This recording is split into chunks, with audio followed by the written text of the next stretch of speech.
primer lugar, tenía que dar las gracias, obviamente, a los responsables del grupo de investigación que ha organizado esta jornada y que personifico en Carolina Gala.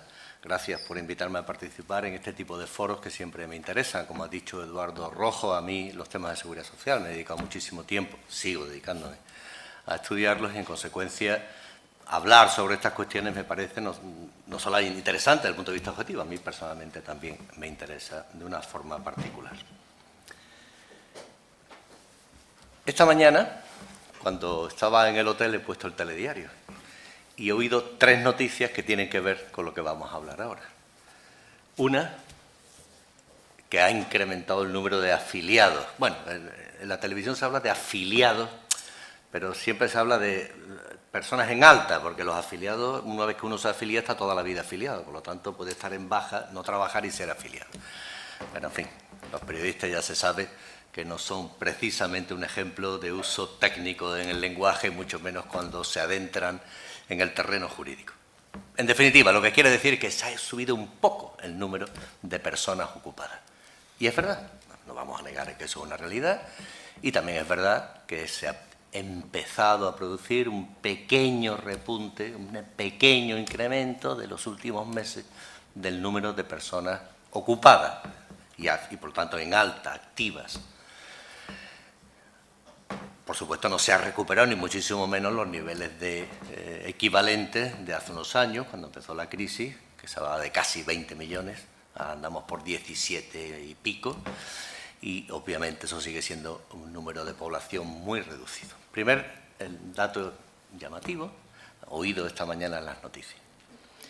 La segunda noticia que he oído está relacionada también con el tema...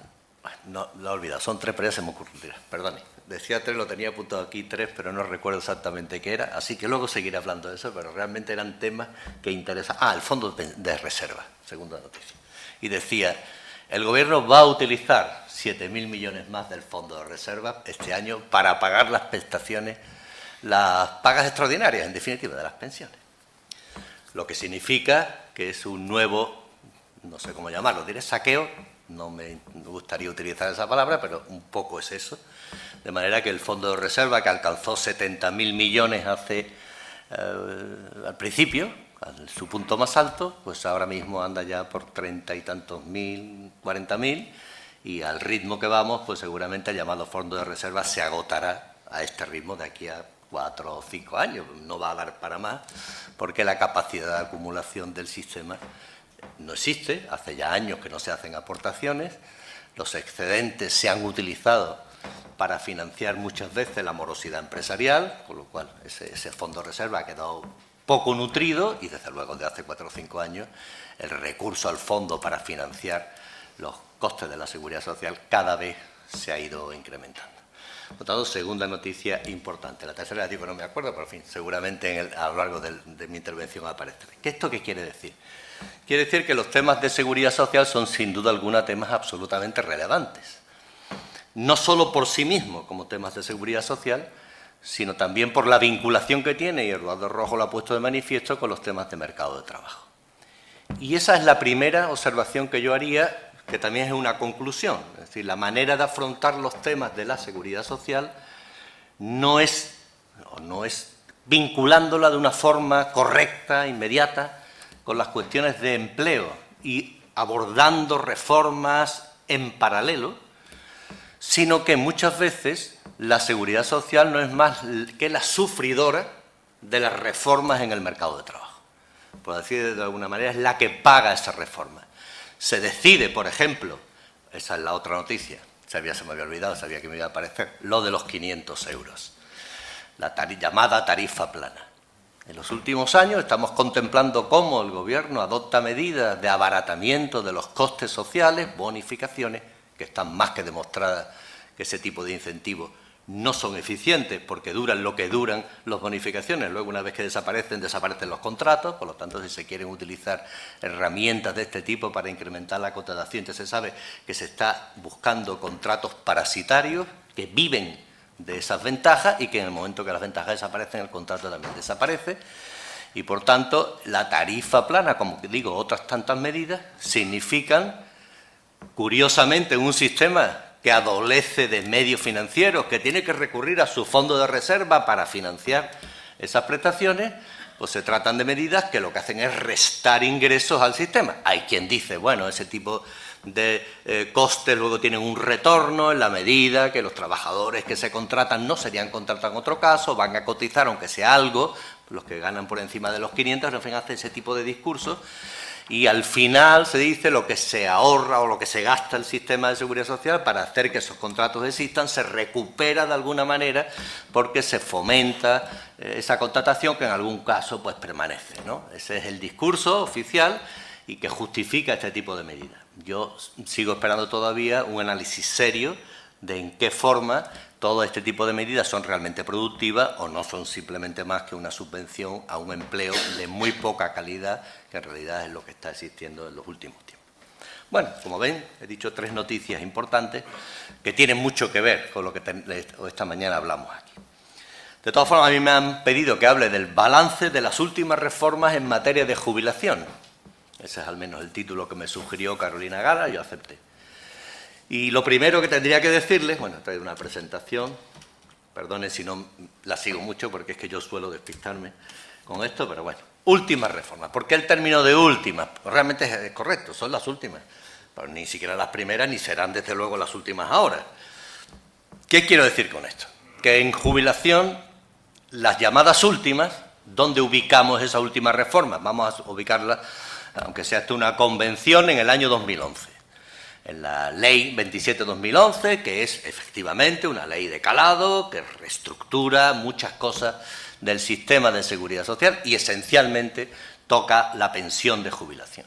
Por eso es la última, pero no la única. Esta es una reforma más de una línea de continuidad que viene desde el año 85, podemos citar como la primera reforma llamativa de la pensión de jubilación, que luego se produjo otra vez en el 97, en el 2007 y finalmente 2011. Por lo tanto, son etapas de reformas sucesivas del sistema de seguridad social y, en particular, del tema de las pensiones y, en concreto, de la de jubilación. Por tanto, ¿es la última? Sí, la última hasta ahora. Que sea la última de una cadena de reformas no es negativo. Desde mi punto de vista es positivo. Sí creemos en una forma de enfocar los problemas de la seguridad social, digo una forma, no un contenido, una forma de enfocar los problemas de la seguridad social de lo que es expresión típica del Pacto de Toledo, ¿no? El Pacto de Toledo es un acuerdo parlamentario, como ustedes bien saben, del año 95, donde se detectan determinados problemas del sistema de seguridad social y se decide afrontarlos a través de una política de reformas paulatinas, de ajustes que vayan haciendo que el sistema de seguridad social se vaya adaptando a las diferentes circunstancias o exigencias sociológicas, demográficas, económicas y de todo tipo que pueden afectar al sistema de seguridad social. Por tanto, ese es un método que a mí me parece correcto, me parece adecuado y, por tanto, esta reforma del año 2011 ha sido un ejemplo, la del 2011, último, de esa línea, de esa forma de actuar. Luego ha habido otra reforma de la reforma de 2013, más puntual, que ha afectado a un tipo concreto de jubilación, anticipada y parcial, que ha sido muy grave. Esa no se ha acordado, es una reforma absolutamente unilateral, impuesta por el Gobierno. Podemos colocarla en esa línea, y ahí la llamaríamos la ultimísima reforma en materia de jubilación, pero no es más que una corrección, un endurecimiento de las reglas que ya se habían tocado en el año 2012. Por lo tanto, más o menos va en la línea, aunque es verdad que da un paso más de lo que se había dado en el año 2011. Por lo tanto, son las últimas de una serie, de una cadena, de un rosario de reformas. Bueno, por cierto, esta última reforma, como todas las que se han producido siempre en materia de jubilación, pero aquí con una transitoriedad amplísima, la ley del año 2012, acabará de aplicarse, salvo que se cambien esos ritmos, cosa que no está dicho que no pueda pasar, porque ¿no? Gobierno puede perfectamente acortar los periodos transitorios y decidir que aquello que aprobó se tiene que aplicar de forma inmediata. Algunos ejemplos hay en la ley del año 2011 que han entrado a su aplicación inmediatamente, provocando ciertos terremotos, pero no es lo normal. Lo normal es que en materia de jubilación haya tiempos para aplicar esa reforma, que son lógicos, son un ejemplo de una consideración del legislador hacia el ciudadano. Es decir, a mí no me pueden sorprender de hoy para mañana con que para jubilarme necesito 2 años más, o que necesito tantos años más de cotización para tener una pensión medianamente digna, o que tengo que actuar en una línea u otra previendo cuál va a ser mi futuro cuando llegue a la edad de jubilación. Es razonable, por lo tanto, que el factor sorpresa no juegue. Un ejemplo de consideración hacia el ciudadano, que la ley diga, bueno, pues vamos a establecer un periodo transitorio. Otra cosa es la longitud de ese periodo, que en este caso es muy larga, comparado con otros periodos anteriores, particularmente extensa. Acabará, insisto, si no se reforma antes, y ya ha habido voces que han sugerido la necesidad de adelantar o acortar ese periodo transitorio, durará hasta el año 2027. Bien. Algunas referencias, casi estoy por saltármelas, pero bueno, eso parece que ustedes... Recordarlas no viene mal, ¿no? Ah, esa es otra noticia también que he oído esta mañana, que han bajado el número de nacimientos y se ha incrementado el número de funciones. Ya son 4, a ver si es que pensaba que eran 3, ya van 4 noticias de esta misma mañana en el telediario sobre el tema. La población española está disminuyendo, hoy estamos en 47 millones, en 15 años, según las previsiones demográficas, ya sabemos que este tipo de previsiones luego quedan afectadas por factores incontrolables, pero en principio hay que creer que los demógrafos hacen sus predicciones sobre bases sólidas. Estos son datos que he tomado del Instituto Nacional de Estadística, en consecuencia creo que un mínimo de confianza pueden tener. En 15 años habrá 1 millón menos de población, en 50 años, eso ya es muy largo me lo fiáis, pero en 50 años habrá 5,6 millones menos de población, es decir, una población que va a disminuir.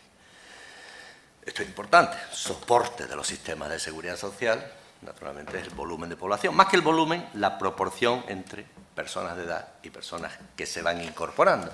Claro, si resulta que ahora mueren más personas que nacen, la población está disminuyendo y indica que hay pocos nacimientos. Hay un proceso de envejecimiento evidente, esto no se puede negar.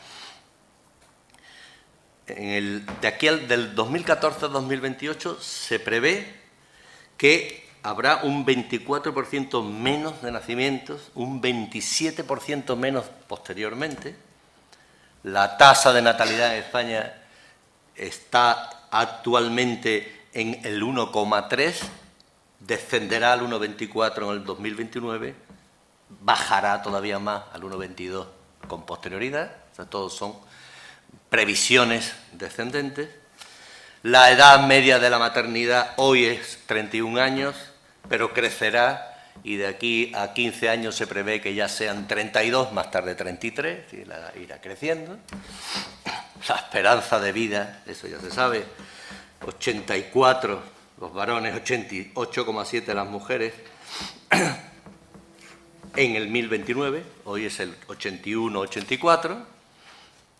La tasa de supervivencia crecerá, 20 años, 22,9 años para las mujeres después de jubilarse, me refiero, o de los 65 años como referencia, los hombres 19 años. El porcentaje de la población mayor de 65 años subirá desde el 18,2% al 24,9% en el año 2029, y en el 2064, eso es ya muy largo, se espera que sea el 38,7%, es casi mucho más, 40% de la población será mayor de 65 años.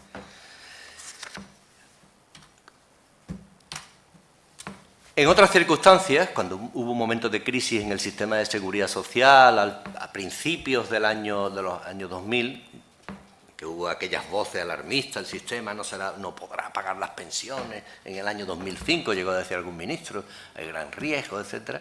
Aquella amenaza de crisis del sistema cambió porque hubo un giro radical de los procesos de inmigración. Se incorporaron millones de personas al mercado de trabajo, por lo tanto ampliaron la base de los que aportaban los ingresos al sistema, y eso permitió que durante unos años, hasta precisamente el año 2009, 2008, el sistema incluso tuviera superávit. De ahí vino a alimentar el fondo de reserva. ¿Qué se puede esperar de la migración y la inmigración? Bueno, estos son fenómenos más difícilmente controlables, porque a veces hay factores de distinto tipo que provocan movimientos masivos, estamos viendo ahora, de población de un lugar a otro, pero en principio las proyecciones que hasta el año 2020 habrá más salidas que entradas y que solo desde el año 2021 se producirá un cierto incremento, pero que ese incremento nunca va a alcanzar más de 2,5 millones en 50 años, esas son las previsiones. Es decir, que el incremento de aportación desde la inmigración va a ser muy pequeño, esas son las previsiones, durante los próximos 30, 40 años. Todo esto son factores importantísimos, condicionan de forma absoluta el tema de la sostenibilidad, de la financiación de los sistemas de seguridad social. Pero ahora vayamos a los datos de seguridad social, que son también datos importantes para tenerlos en cuenta y contextualizar luego las reflexiones que voy a hacer acerca de la jubilación. Lo voy a decir rápidamente porque si no, el profesor Rojo ya me llamará la atención dentro de poco y no voy a poder decir todo lo que quiero decir. Bueno, en primer lugar, ahora mismo hay 5.600.000, esta cifra que está aquí, pensionistas de jubilación. Hoy, de un total de 8 millones y pico de pensionistas, 5 millones son pensionistas de jubilación. De esos pensionistas de jubilación, esto es un dato importante, las cuantías de las pensiones, fíjense, hay 1 millón y menos de 600 euros, pensiones muy pequeñas, generadas por cortas carreras de seguro, no completadas con las garantías de mínimo porque tienen recursos, aunque sean de poca entidad, o porque el mínimo que le suple su propia cuantía tiene a su vez un tope, con lo cual no puede no llegar ni siquiera a 600. Ese es uno de los ejemplos de la reforma, ahora volveré, una de las manifestaciones. Y la mayoría se sitúa, como ven, entre 650, 1.150.000, 650 euros, 1.200.000, de 800, 1.300.000 a 1.300 euros. Las máximas son 307.000 nada más. La media de las pensiones se sitúa en 989. Es una tasa buena. En España la tasa de sustitución está aproximadamente en el 80%, aunque, y ya les advierto, las previsiones que con la aplicación de la reforma esa tasa baje al 72 o 73%, es decir, que haya una pérdida de calidad en la función de sustitución de las pensiones respecto de los ingresos de quienes se jubilan. Esto es lo que decíamos antes, afiliados y tal, pero no voy a repetir esa información. En cuanto a la cifra que se suele dar, esta que dice la relación activos pensionistas de 4 por 1, 5 por 1, 2 por 1, este tipo de cifras que se suelen dar, y el ejemplo de que a partir de un cierto nivel ya es insostenible el sistema. Bueno, yo creo que estas cosas, nunca he creído en estas opiniones catastróficas, porque seguramente depende mucho más de la productividad del trabajo, del número de empleo y de su calidad, que ese factor de sustitución se produzca, que no simplemente de cifras, ¿no? Pero es cierto que el porcentaje o la proporción en relación con los pensionistas en total ha pasado de 2,34, luego subió a 2,41 en el 90 y empezó a bajar a partir del año 90, al punto más bajo en el 96, 2,6, 2 por 1, en definitiva, 2 activos por un pasivo. Luego comenzó otra vez a subir, llegó casi a 3 en el año 2007, 2,8, y ahora está bajando lentamente hasta en la actualidad, el año pasado 2,25, ha subido un poquito, 2,26. Estamos en 2, poco, lo cual hace unos años hubiera sido una cifra escandalosa. Esto no se puede sostener el sistema. Bueno, insisto que hay otros muchos más factores que no dependen solo del número de personas, pero también es un factor relevante que hay que tener en consideración. Bueno, dicho todos estos elementos que nos permiten contextualizar, yo voy a centrarme en plan flash, porque no nos va a dar tiempo a mucho más, en los elementos claves de esa última reforma. Y cuando hablo de última, hablo 2011 más 2013, las mezclo las dos y las hago un paquete. Entre otras cosas, porque la de 2011 no empezó a aplicarse más que a partir de enero de 2013, con lo cual la reforma que se produjo en el año 2013, en marzo, de las jubilaciones anticipadas y de las parciales fue casi inmediata, es decir, que prácticamente forman un único paquete, ¿no? Pues bien, ¿cuáles son los elementos claves de esa reforma y cómo pueden ser valorados? Insisto, de forma muy rápida, muy superficial, porque no voy a entrar, ya lo comprenderán, en problemas técnicos de aplicación que tiene infinitos. Primero, se incrementa la edad estándar, 65, 67, ya lo saben ustedes, con un impacto retardado, vamos a mes por año. Por lo tanto, quiere decir que hasta el año, ese es el ejemplo, hasta el año 2027 no llegaremos a esa edad de los 67 años. Hoy, 65, bueno, en el 2016, 65 años y 4 meses. Sería la edad de jubilación.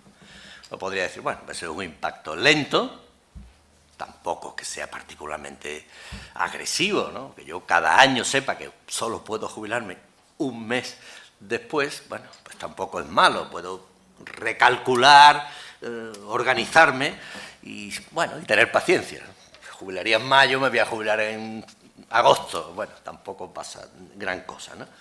Pero es el signo de los tiempos, es decir, la edad de jubilación va a subir, está subiendo en todos los países y es relativamente lógico que sea así, ¿no? En el discurso justificador de esta subida, aparte del tema económico, claramente, claro, ustedes tienen presente edad de jubilación, los datos que he dicho de duración o de supervivencia a partir de la jubilación, ven medio o coste medio de las pensiones, empiezan a hacer cálculos, pues los economistas lo hacen y te dicen esto es insostenible, porque claro, durante tantísimos años, 20 años de media de una pensión de jubilación, pues eso no se puede soportar, mucho menos ahora en los últimos años, en que las pensiones que se están generando, no digo de los ultimísimos, pero siguen siendo todavía pensiones de un cierto nivel, porque todavía no están sufriendo, ya lo están empezando a sufrir, el impacto de condiciones de trabajo más degradadas, de carreras de seguro irregulares, etcétera, pero todavía quienes se están jubilando ahora miran hacia atrás y han podido disfrutar de una carrera profesional relativamente estable, al menos durante los años de un mayor desarrollo o bonanza, ¿no? Peor será en el futuro, seguramente a partir de ahora cada vez más será más preocupante, porque aparecerán sujetos que a la hora de jubilarse se encontrarán que al mirar atrás y hacer recopilación de sus tiempos de trabajo y de cotización van a encontrar muchas irregularidades, espacios vacíos, trabajo a tiempo parcial, que por mucho que sea modulado no acaba de cubrir, y también razonable si pensamos en términos estrictamente contributivos, en definitiva, carreras de seguro mucho más irregulares, no necesariamente con el diseño tradicional de ascendente, progreso de categoría, subo de niveles salariales y me jubilo ganando el mayor número posible, con lo cual el cálculo de los últimos años, el que mejor me beneficia, todo ese discurso ya hay que empezar a pensar que ya no está funcionando. De hecho, ya desde la incidencia del desempleo en los mayores, que es fortísima, casi comparable, no a esos niveles, a de los jóvenes, ya está empezando a pasar este tipo de problemas, personas que se están jubilando y que en los últimos años, 8 o 10 años últimos, ya no tienen empleo, o están en desempleo, o están en el subsidio, o tienen, si no tienen dinero para hacer un convenio especial, están teniendo cotizaciones muy bajas, tienen lagunas, en definitiva, aparecen problemas que no eran habituales, pero que ahora cada vez son más frecuentes. En todo caso, digo, ampliar a los 67 años la edad parece razonable si hablamos del discurso clásico, ¿no? El envejecimiento, la expectativa de vida, mejora de condiciones sanitarias. Hace 100 años que se estableció la edad de jubilación, en 65 entonces no se jubilaba casi nadie y era una edad remotísima. Ahora todo el mundo tiene una razonable expectativa de llegar a jubilarse y, por tanto, la figura de la persona que cotiza y no llega siquiera a la pensión, el aportante neto al sistema, como se le llama, esa figura cada vez es más rara, ¿no? Por tanto, es lógico ampliar la jubilación 2 años, cosa que están haciendo absolutamente todos los países. Es decir, incluso los que vienen de edades mucho más bajas, 55 o 60, han ido subiendo esas edades y el que menos la sitúa en 60, la mayoría en 65 y muchos ya están situándola en 67, incluso en 70 en algún caso. Por tanto, es un movimiento generalizado que no es criticable, ¿no? El impacto real de esta medida todavía es pronto para apreciarlo, y comprenderán que, habiendo empezado a principios del 2013, es difícil apreciar esto y el incremento es pequeño, ¿no? De todas maneras, sí hay una pequeña manifestación, que es que ha subido, no solamente por la edad, por las otras medidas, sobre todo de recorte o de reducción o de obstaculización de las jubilaciones anticipadas y las parciales, ha subido la edad media de jubilación en España. Estaba en el 2011 en 63,7, antes en 63 poco, en 2012 ha subido a 63,9, en el 2014 64,3 y en el 2015 incluso ha bajado una décima. Pero bueno, digamos que poco a poco lo que se decía en la reforma es que la gente no se jubila a los 65, se jubila a los 63 o 62 y vamos a intentar que la edad real de jubilación no es que sean 67, ese fenómeno va a seguir produciendo, pero que suba también, sobre todo esa edad, y se acerque a lo que serían los actuales 65. Y eso se está consiguiendo, poco a poco, pero ese impacto se está consiguiendo. Ahora bien, el talón de Aquiles de este discurso, hay que incrementar la edad, y esto es razonable, es el siguiente, que no podemos jugar con una edad de jubilación generalizada para todos, igual para todos. Y el legislador lo reconoce, porque no estoy hablando de las jubilaciones anticipadas y parciales clásicas, de eso hablaré luego. Estoy hablando de lo que se llaman las situaciones de anticipación de la edad de jubilación, que parece un juego de palabras, pero no es lo mismo. No es lo mismo decir, anticipo la edad, que hago una jubilación anticipada, y me explicaré. Anticipar la edad significa que para mí esa edad es menor que la general o estándar, pero esa es mi edad de jubilación, mi edad ordinaria. Yo me jubilo antes que los demás, no yo personalmente, normalmente son colectivos, profesiones, actividades. Para mí, mi edad de jubilación, y para mis compañeros que hacen lo mismo que yo, es más baja que los 65, 66, el que sea que tomemos como referencia. Y yo no me jubilo anticipadamente, me jubilo a mi edad, que es anterior a la general. En definitiva, establecer una gama de edades ordinarias de jubilación, no solo una edad, sino varias, en función de qué, claramente, del tipo de actividades enormemente penosas, muy exigentes en muchos planos, donde pensar que una persona puede estar hasta los 67 años trabajando es simplemente una estupidez. ¿Cómo puede pensar que alguien con 67 años todavía esté subido a un andamio o cargando o conduciendo camiones en transportes internacionales o soportando presiones de muchos tipos? Es evidente que con la edad se produce, sin necesidad de que sea una incapacidad, pues un cierto deterioro, una pérdida de ciertas capacidades que imposibilitan razonablemente realizar ese trabajo, a la vez que las personas que lo han venido haciendo muchas veces no tienen tampoco las herramientas para cambiar de actividad, porque el discurso contrario sería, bueno, porque cambia de actividad, ¿no? Un mercado de trabajo flexible, se recualifica y se coloca en otras cosas. Bueno, eso es más bien una utopía, porque todo eso es posible sobre la base de un cierto nivel de formación, capacidad del propio sistema de reabsorber las personas que serían expulsadas. Aquí hay muchos factores que pueden influir, que la reforma de seguridad social ignora. Claro, hay factores desde prevención de riesgos laborales, que es un tema olvidado. La prevención de riesgos laborales podía y debería introducirse los diseños de carrera pensando en los trabajadores de edad madura. Ese factor todavía no está, porque tenemos una prevención de riesgo todavía un poquito atrasada. La seguridad social no piensa en eso. Bueno, hay una referencia donde en la regulación del tema que les digo, nos dice, esto deberá hacerse siempre que la empresa cumple sus obligaciones en prevención de riesgo, pero esa es una referencia tan genérica, tan poco comprometida, que no tiene mucho valor. ¿Qué es lo que hace la ley?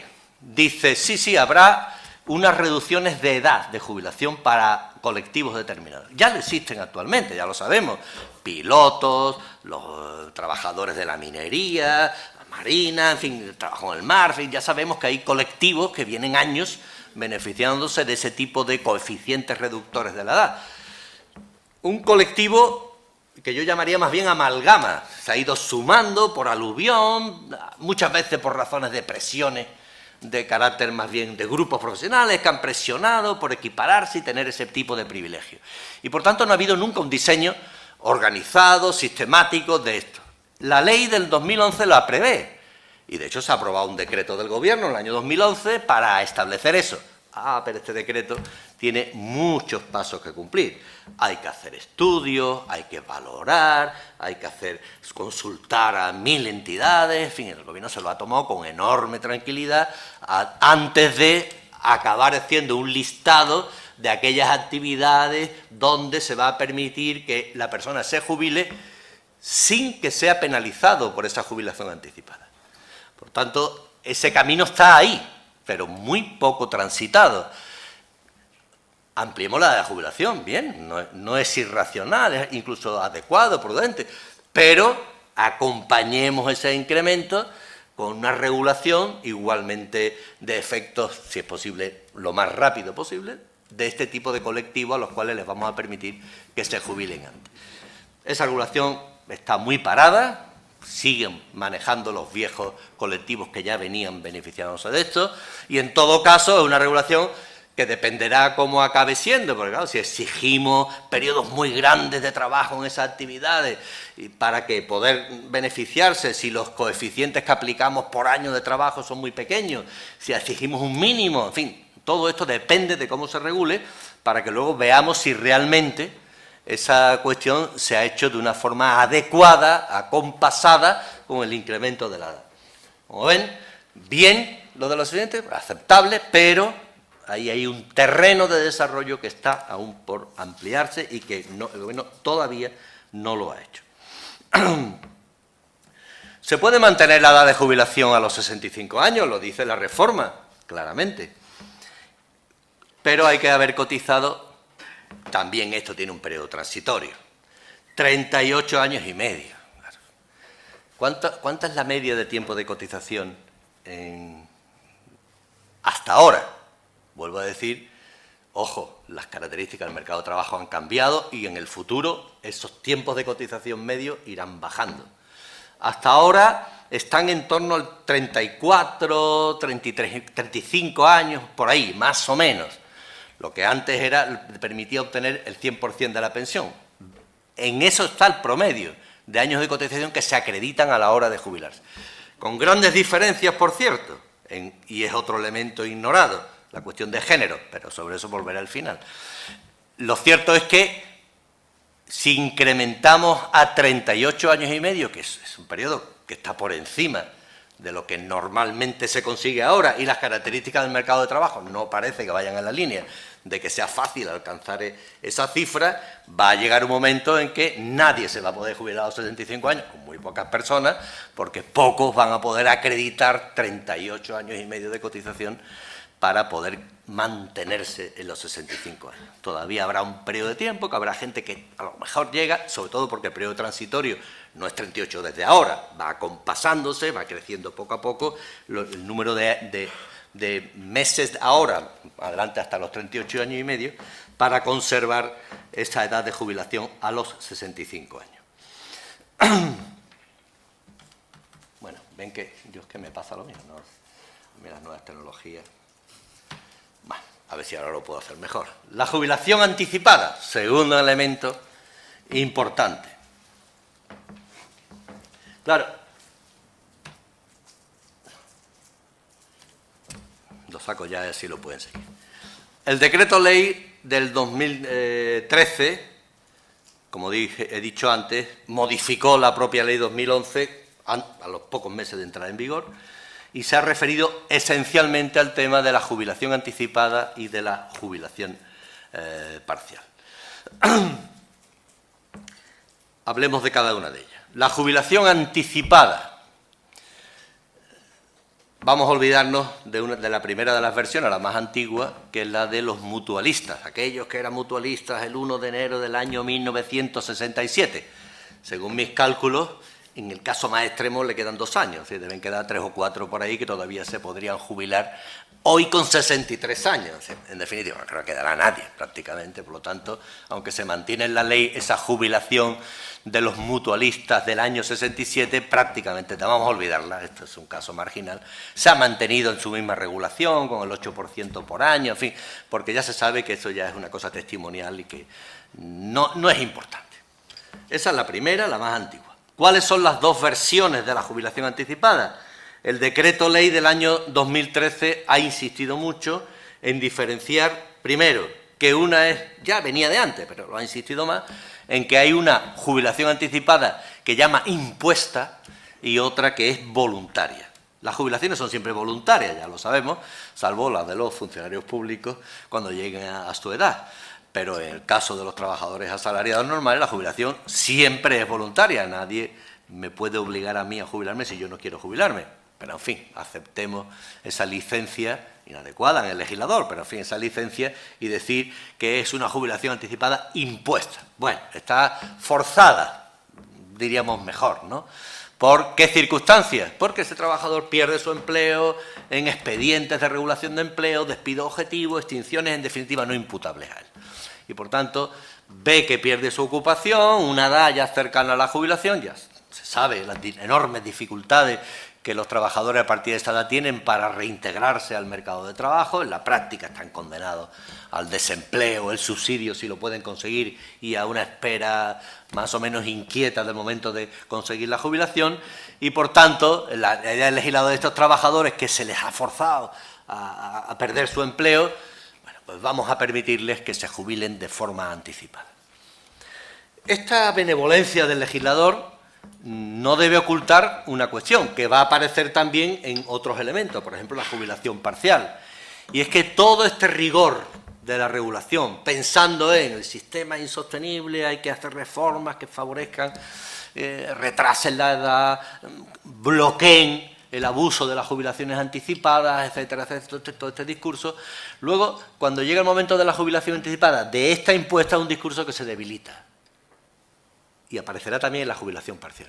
¿Por qué? Porque aquí aparecen las necesidades de reestructuración empresarial. Y aquí el sistema no tiene ningún empacho en convertirse en financiador de los procesos de reestructuración empresarial, de rejuvenecimiento de plantilla y demás, porque no es más que eso, es decir, usted despide a toda una serie de gente, obviamente si esas personas no pudieran jubilarse anticipadamente, se resistirían a jubilarse anticipadamente, bloquearía, habría un conflicto social mayor. De esta manera, si yo facilito que esas personas salten de la actividad a una jubilación anticipada, pues la empresa encuentra menos dificultades para proceder a esos procesos de reestructuración de plantilla y de reducción de efectivos, incluso de sustitución de trabajadores mayores por otros más jóvenes, mucho más, seguro más barato, según las empresas también mucho más productivo, con más formación, más adaptables, más dóciles, más flexibles, más, en fin, añaden todos los máses que ustedes quieran, que claramente es un interés empresarial. Por lo tanto, aquí la Seguridad Social, preocupada por su equilibrio, se vuelve doméstica de los intereses empresariales y se convierte en una herramienta de eso. No es que esté mal, la Seguridad Social no puede ignorar, no puede vivir de espaldas al mercado de trabajo, tiene que regularse favoreciéndolo y en combinación de, pero resulta llamativo, como digo, que cuando aparecen simplemente los intereses a la calidad prestacional, el argumento económico sea el primero, pero cuando aparecen los argumentos empresariales de las necesidades de reestructuración, los argumentos económicos de la seguridad pasan a un segundo plano. En todo caso, en esta jubilación y en la otra, la llamada voluntaria, es decir, la que el trabajador que ya está cansado de trabajar y dice, bueno, yo me quiero jubilar, puedo hacerlo y ya me retiro. En ambos casos lo que se ha producido es un fortísimo endurecimiento de los requisitos. Mensaje, salvo en los casos de reestructuración empresarial, que vamos a ser un poquito más flexibles, en general, la jubilación anticipada hay que bloquearlas. Esa es la idea, ¿no? Y todo va en la línea de ese bloqueo. Los 4 años antes de la edad de jubilación, que las que existían antes, pero que se van moviendo en 4 años en la impuesta, 2 años en la voluntaria. Es decir, prácticamente la jubilación anticipada voluntaria habrá que empezar a olvidarse de ellas. Porque si unimos que solo 2 años antes me exigen 35 años de cotización, comprenderán que por un poco más, si llego a los 38, me jubilo a los 65 y prácticamente no me interesa anticipar la jubilación. Es decir, estamos reduciendo tanto el espacio de la llamada jubilación anticipada voluntaria que en unos años va a ser muy poco interesante para el trabajador, ¿no? En todo caso, como digo, 4 o 2 años de anticipación que se van moviendo, 33, 35 años de cotización, como ven la diferencia entre uno y otro. Y en el caso de la voluntaria y demás, la pensión a obtener debe ser debe haber alcanzado el mínimo para evitar los complementos de mínimo, o sea, evitar el gasto en esta materia. Es decir, a los trabajadores que ganan muy poco no les vamos a dejar jubilarse anticipadamente. Ese es un poco el mensaje, porque con sus cotizaciones van a ganar pensiones muy bajas y luego van a pedir el complemento de mínimo. Y entonces vamos a meter una regla que no se puede. Por cierto, límite que no hay en los supuestos de las jubilaciones anticipadas impuestas, que ese límite ha desaparecido, de manera que sí podría haber un complemento de mínimos en este caso, ¿no? Pero, en fin, con tantísimos años de cotización que se exigen, la verdad, las hipótesis de complemento de mínimo van a ser bastante reducidas. Ya veo que Eduardo me está poniendo un papelito, así que voy a tener que ir a toda velocidad. Bueno, la jubilación anticipada, además, lógicamente, están penalizadas con coeficientes reductores que, bueno, son parecidos. No vamos a hacer aquí las cuentas porque son complejas. Son parecidos, lo que sí se afina, lo hace por trimestre, antes hacía por año, ahora cada trimestre de anticipación hay un coeficiente que varía según los años de cotización que yo acredito a partir, por supuesto, de los 33 o 35 mínimos. Claro, no, la reducción será por año de 1,5. Sí, claro, sí, cuando tenga 40 años de cotización, que sea difícil llegar a esa cifra. Por lo tanto, lo normal que va a ser, pues el coeficiente primero, ¿no? El de los 38 años, perdón, del 38 años y 6 meses, que serán lo normal, un 7,5, en el caso de las jubilaciones voluntarias, un 6, algo así, en el caso de las jubilaciones. Un poquito menos de diferencia, pero más bajos no van a ser porque es muy difícil llegar a todos estos tiempos de cotización que se piden, ¿no? Bueno, ¿qué pasa con la jubilación parcial? El otro tercer elemento importante de la reforma. La jubilación parcial anticipada, fenómeno, circunstancia absolutamente ignorada durante muchos años. De hecho, uno vio las estadísticas y decía, ¿cuántos jubilados parciales hay? Y decía, 2000 y pico. Y uno decía, esto es algo despreciable, las empresas no les interesa la jubilación parcial. Hasta que al fin descubrieron la jubilación parcial, me refiero a la anticipada, no a la postergada, que también es posible, pero eso hablaremos luego, en el minuto que me quede, Eduardo, tranquilo. Entonces, la anticipada, esta jubilación anticipada también se ha querido bloquear, al menos en la ley. Porque luego aparecerán, ya lo diré luego, lo que llamados elementos de fuga, que ya analizaremos brevísimamente, Eduardo, tú tranquilo.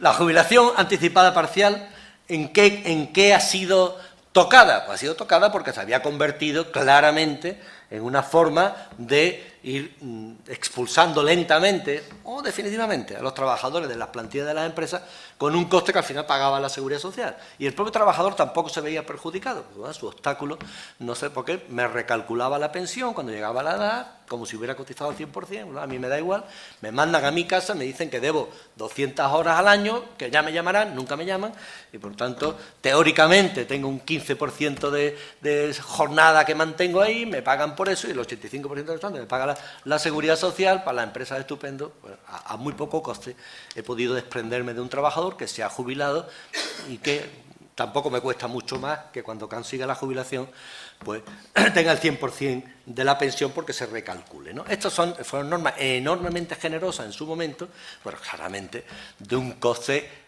progresivamente creciente hasta asustar al propio sistema de seguridad social, a las entidades gestoras que reclamaron un cierto control de esto, ¿no? Ese control ha venido, la reforma claramente ha metido ahí toda una serie de requisitos muy limitativos. 65 años o 63, tiene 36 años y 6 meses de cotización, 6 años de antigüedad en la empresa inmediatamente anteriores, no es que yo acabo de contratar a uno, lo coloco un año, luego le jubilo parcial y anticipadamente.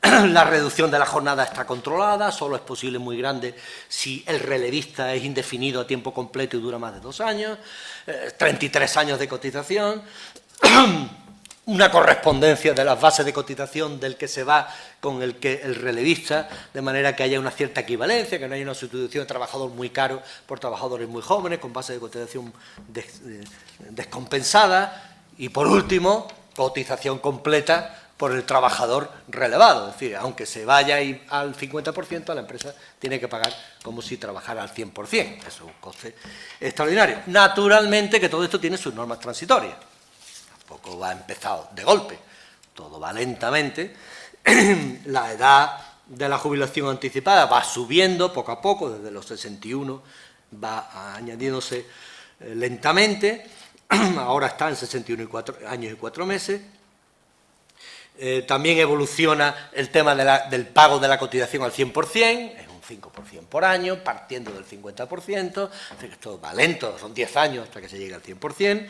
En definitiva, que las normas transitorias también han dulcificado estas reformas, pero está claro que la intención es bloquear en cierta medida esas jubilaciones anticipadas. Pero ya digo que alguna advertencia al final, muy rápidamente. ¿Qué otra cuestión? Bueno, la cuantía de las pensiones, las bases reguladoras, los famosos pasos de 15 a 25, que ya se está produciendo, ya ha empezado, de manera que las bases de cálculo de la pensión ya no van a ser, fueron en su momento 2 años, los hitos de la reforma de la jubilación se marcan esencialmente por esto, 2 años, 8 años, 15 años, 25 años, son los calificativos, las etiquetas de la reforma respecto al cálculo de la base reguladora. Se va a ampliar a 25 años, actualizado solo los últimos meses y demás. Por supuesto que esto, como he dicho, también es transitorio. Ahora mismo está en 19 años, uno por año, en definitiva, hasta que llegue a los 25. ¿Esto es lógico o no lo es? Ha sido siempre una reclamación del sistema. Vamos a ver, este tipo de mecanismo va a abaratar la pensión, eso está claro. Los porcentajes de abaratamiento del coste de las pensiones por aplicación de esta fórmula están ya detectados en cada una de las reformas. Fue el 7 o el 8% en la del 85, cuando pasó a los 8 años fue el 3 algo, y ahora se habla de que incrementar a 25 puede variar entre el 3,4%, bajará la cuantía de la pensión. Por lo tanto, una medida hecha para recortar con impacto final de recorte desigualmente, porque habrá quien se beneficie, habrá quien se perjudique, pero digamos, con carácter general eso hace que las pensiones sean más bajas, que la media baje y que el coste de pensiones baje. Esa es la razón, no se ampara bajo la idea del respeto del principio de contributividad, pero no veo por qué la contributividad se respeta más por 25 que por 15 o por 30 que por 12, ¿no? En definitiva, con el pretexto que se quiera utilizar, al final el objetivo es que las pensiones, al abarcar toda la vida laboral, 25 años, pues bajen. Más en el futuro. Y ahora, en realidad ahora mismo es difícil hacer una previsión, porque claro, las carreras profesionales están siendo ya cada vez tan irregulares que no se sabe bien si coger los últimos 8 años es peor. Últimamente, con el desempleo en edades maduras, ciertamente, si se aplicara alrededor de los 8 años, muchos quedarían perjudicados. Habrían ganado mucho dinero durante buenos trabajos, los han perdido con la crisis y ahora cuando se jubilan se encuentran que en los últimos 8 años tienen la cotización por el desempleo o si acaso por el subsidio, si es que tienen derecho a él, ¿no? O el convenio especial si se lo puede financiar. Por lo tanto, para ellos sí será bueno. La ley alguna regla prevé, ¿no? Que si resulta que mirando más tiempo me beneficia, pues puedo tomar y no la fórmula presente, ¿no? En todo, o incluso acá al revés, poner otra fórmula presente, en fin, combinar, permitir que el trabajador pueda moverse y elegir la fórmula que más le convenga, de forma transitoria, obviamente, ¿no? De momento, como digo, es difícil pronosticar qué va a pasar en el futuro. En principio, parece que coger más tiempo de trabajo baja el nivel de las prestaciones de jubilación. Esa parece la idea y en esa línea se ha establecido, pero no se puede, dada la irregularidad de las carreras profesionales, saber muy bien, y a lo mejor dentro de unos años podemos hacer un balance y decir, bueno, va a haber aplicado 25 años, ha acabado beneficiando a muchos, aunque haya perjudicado a otros, ¿no? Las lagunas de cotización, regulación súper restrictiva, no es base de cotización mínima, eso son solo 48 meses, después la mitad de la base de cotización mínima, con lo cual otro criterio para bajar. Los porcentajes de escala se han hecho unitarios prácticamente hasta el final, es decir, solo en el último tramo son cada año, es cada mes, además, están calculados cada mes, son igualitarios. ¿Eso ha significado qué? Que como promedio va a bajar también, el porcentaje que se va a aplicar va a bajar promedio 3 o 4 puntos respecto del que sería aplicando la escala anterior, otro elemento de rebaja. En definitiva, todo reformas para otra reforma, la cotización requerida para tener el máximo, antes 35, ahora son 37. Por cierto, cifra que no sé por qué, porque uno podría pensar que sería 38,5, ya puestos, que es lo que me da derecho a retener en 65, para hacer una referencia. No, son 37, 2 años más. Bueno, será porque como son 2 más de jubilación, 2 años más de cotización. En definitiva, 37 años. Es otra regla también limitativa. Bueno, ahora sí que ya no puedo tomarle el pelo más a Eduardo birlándole el tiempo, así que tengo que hacer alguna referencia. Una, muy telegráfica. La reforma también tiene cuestiones relacionadas con la que llama flexibilidad de la jubilación. Y ahí ha abierto un camino que todavía está por explorar sobre la compatibilidad trabajo-pensión. Ese es un camino interesante, ¿no? Pero no me puedo detener, Eduardo me va a quitar el micrófono, así que simplemente les digo que ese tema está ahí, es un tema algo distinto, que tiene un enfoque diferente de solo el recorte, pero que todavía tiene que ser desarrollado. Ha empezado a haber manifestaciones de esto, pero está todavía en mantilla. De todas estas cuestiones, como conclusión, decía antes, hay escapes, vías de fuga. Claramente, no solamente el tema transitorio, se tardará X tiempo, hasta el año 2027 en aplicarlo, es que, y por eso el impacto, si ahora tuviéramos que hacer una valoración de la reforma, sería una valoración sesgada, seguramente errónea. ¿Cuál es? Es que muchas de las condiciones anteriores se siguen aplicando todavía. Por lo tanto, en la reforma ahí todavía no ha entrado. ¿En qué caso? Si la relación laboral está extinguida, se extingue antes del 1 de 2019. O sea, todavía los que se acaben hasta entonces se seguirán regulando por la legislación anterior, si es consecuencia de expediente de regulación de empleo, bueno, de despidos colectivos o de acuerdos establecidos en convenios o en procedimientos concursales adoptados antes del 1 del 4 de 2013. Puede haber convenios en vigor de esa fecha que lleguen hasta el año y como consecuencia de esos convenios se despidan gente ahora o el año que viene, hasta el año 2019. A esas personas se les sigue aplicando la regla anterior. Y además, en el caso de la jubilación parcial, pasa exactamente lo mismo.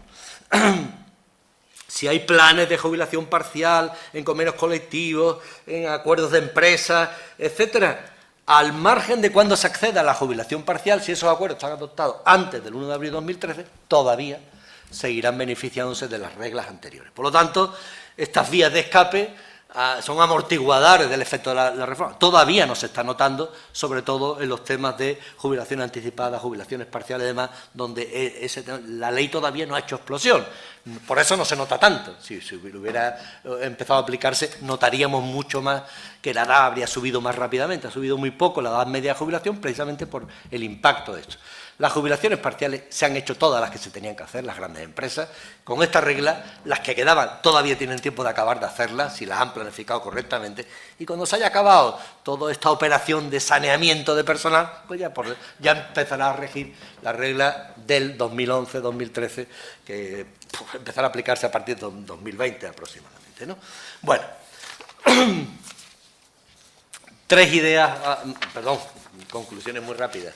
Por concluir algo. Ya las he anticipado algo, pero yo quiero a ustedes llamarle la atención sobre una cuestión. Es el tema, en todo este discurso hablamos de equilibrio financiero, luego le van a hablar de estas cuestiones, ¿no? Y yo creo que en todo el problema de la seguridad social, desde que se reformó el Pacto de Toledo y demás, hay lo que yo llamo la trampa de la separación de fuentes de financiación. Esto pareció una poción, aquello era mágico, ¿no? La seguridad social estaba en crisis, separamos la fuente de financiación y está en superávit. Es una cosa mágica, ¿no? No hemos hecho nada y de pronto nos encontramos que el sistema está estupendamente. Pero eso nos ha metido en la trampa de la separación de fuentes, de tal manera que la lógica de la seguridad social contributiva es la lógica del seguro, no hablemos de otra, es la lógica del seguro. El sistema está así, se nutre de cotizaciones y si las cotizaciones no financian hay que recortar el sistema y hay que adaptarlo. Ajustemos las primas, ajustemos los tiempos de seguro, recortemos el capital garantizado, en fin, lo que hacen las compañías de seguro cuando se produce fenómenos de este tipo.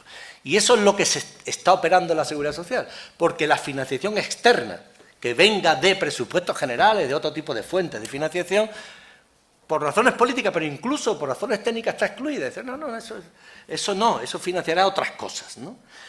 Claro, hay vías de financiación, impuestos de solidaridad, y en otros países de este tipo. Por cierto, aquí se aplica a quienes trabajan a partir de cierta edad un 8% de un llamado impuesto de solidaridad que sirve para financiar el sistema. En definitiva, sí a la separación de fuentes de financiación, aclara el panorama, pero no la convirtamos en una especie de esposas que nos impiden diseñar cualquier otro tipo de financiación que incremente simplemente el esfuerzo del solidario, del resto de la ciudadanía, para el mantenimiento de un sistema tan crucial como el de seguridad social. Por lo tanto, ojo con la trampa que yo llamo de la separación de fuentes de financiación. No hay una conexión seria de la reforma de seguridad social con las del mercado de trabajo. Esa conexión tiene que existir.